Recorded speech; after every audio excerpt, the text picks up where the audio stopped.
When the church prays, heaven moves. Chains could not hold Peter, and a king could not stop the gospel. Acts 12 proves when God's people pray, nothing can stand in his way. So King Herod was harassing the new Christian church big time. He was very angry with the church, and he found and killed James, John's brother, one of the sons of thunder. His life ended. He was the first disciple to actually be martyred under the first original 12 disciples. And it says he was killed with the sword, which usually means he was beheaded. So King Herod saw increased popularity of himself after doing this with the Jews. So he proceeded to seize Peter also.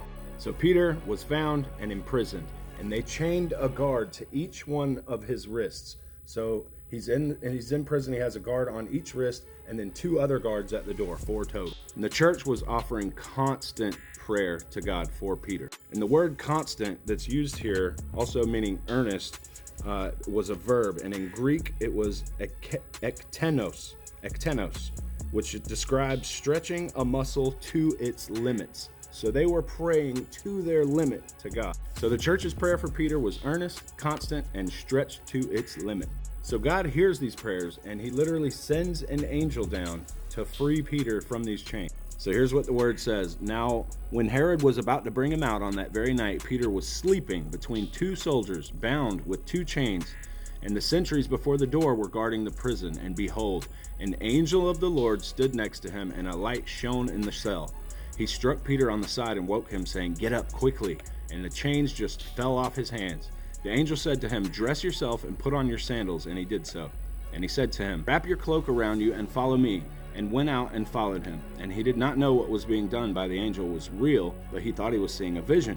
So when they had passed the first and second guard, they came to the iron gate leading into the city.